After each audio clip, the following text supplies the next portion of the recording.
Loan અપાવવાના નામે લાખો રૂપિયાની ઠગાઈના કેસમાં અંબાલા સિટી પોલીસે મોટી કાર્યવાહી કરતા સુરતના કપડા વેપારી સંજીવ તનેજાની ધરપકડ કરી વર્ષ 2022માં નોંધાયેલી એફઆઈઆરમાં કાર્યવાહી કરવામાં આવી છે। આ માહિતી મુજબ ફરિયાદી મુકેશ કુમાર અલગ છેલ્લા 12 વર્ષથી સુરતની દેશરાજ એન્ડ સન્સ ફર્મ સાથે વેપાર કરતા હતા। દરમિયાન સંજીવન તનેજાએ પોતાના ઓળખીતાને વિદેશી બેંક અધિકારી તરીકે ઓળખાવીને પ્રોપર્ટી વગર મોટો લોન અપાવવાનો વિશ્વાસ અપાવ્યો અને એડવાન્સ રકમ માંગી હતી।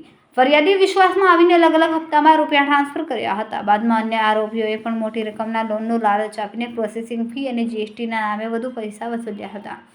આરોપ છે કે આરોપીઓએ નકલી બેંક ડોક્યુમેન્ટ્સ, સ્વિફ્ટ કોડ અને સ્ક્રીનશોટ મોકલીને વિશ્વાસ જાળવી રાખ્યો, પરંતુ લોન ન મળતા પૈસા પરત માંગતા સંપર્ક તોડી દીધો અને ધમકીઓ આપવાનું શરૂ કર્યું। આ મામલે પોલીસે સંજીવ તનેજા સહિત કુલ 4 આરોપીઓ સામે ઠગાઈ, ષડયંત્ર અને ધમકી જેવી ગંભીર કલમો હેઠળ ગુનો દાખલ કર્યો। મુખ્ય આરોપીની ધરપકડ બાદ હવે આ કેસમાં આગળની કાર્યવાહી તેજ કરવામાં આવી છે। દીપાંશુ ખુરાના શું બનાવ બન્યો હતો અને શું કાર્યવાહી છે હાલ? 2022માં સંજીવ તનેજા કરીને એક ફરિયાદી છે જે આપણા વેપારિક વર્ગમાં એક બહુ સારી રીતે અહીંયા સારોલી મુકામે કામ કરે છે। એ સન્ની ફેશન જે અંબાલાની અંદર છે, જેના ઓનરનું નામ છે મુકેશ અલગ, એમનાથી મળેલો।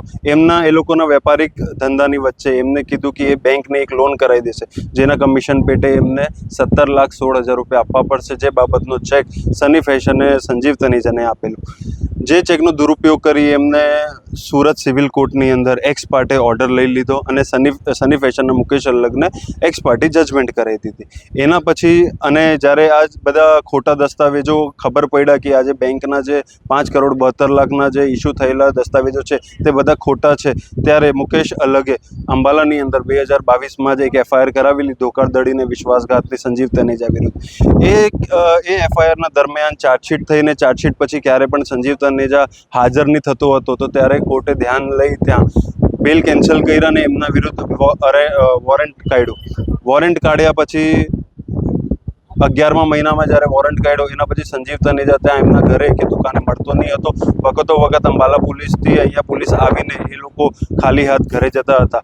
બટ ગઈકાલે સંજીવ તનેજાએ એક અર્પિત ધોત્રા અને મુકેશ અલગના જે ભાઈ છે મનીષ અલગ, એમને પ્રેશર કરવા માટે ખોટી એફઆઈઆર કરી સારોલી પોલીસ સ્ટેશનમાં। ત્યારે અમને ખબર પડી કે સંજીવ તનેજા હજી સુરતની અંદર છે ને એક્ટિવ છે ને વેપારી વર્ગમાં બેસી હજી લોકો સાથે અલગ અલગ જગ્યાએ છેતરપિંડી કરે છે। અર્પિત ધોત્રાના નામે જેમ જ એમને એફઆઈઆર કરાવી ત્યારે મુકેશ અલગ જે છે સન્ની ફેશનના જે ઓનર છે એ તરત એક્ટિવ થયા। એમને અંબાલા કોર્ટની અંદરથી તરત વોરંટ લીધો ને આજે અંબાલા પોલીસે આવીને જે કોર્ટમાં આવીને એ ફરિયાદી બનીને આવેલા સંજીવ તનેજા, જે પોતે એક કેસમાં આરોપી છે, એ જેમ જ કોર્ટ પરિસરથી નીચે ઉતરે એમને તરત ને તરત અરેસ્ટ કરવામાં આવ્યું છે ને આજે હાલ અત્યારે એ ઉમરા પોલીસ સ્ટેશન ગયા છે ને ત્યાંથી એમને અંબાલા લઈને જવામાં આવશે। આ બધું કર્યા પછી આજે આટલા સમય પછી જે એક ફરિયાદી ઘણા વર્ષોથી 2022થી જે પોતાના ન્યાય માટે લડતો હતો, આજે એમને એક સૌથી મોટો પગલો લઈ એ લોકોને અરેસ્ટ કરાવી એ ન્યાયની તરફ સૌથી પહેલા આજે એ લોકો વધ્યા છે। કેમેરામેન સેનલ વિરાણી સાથે વિશાલ છેઠા, માનવ પ્રભા ન્યૂઝ, સુરત। અમારા વિડિયોની નવી અપડેટ મેળવવા માટે સબસ્ક્રાઇબ કરો માનવ પ્રભા ન્યૂઝ ચેનલને, બેલ આઇકન ક્લિક કરો લેટેસ્ટ વિડિયો સૌથી પહેલા મેળવવા માટે।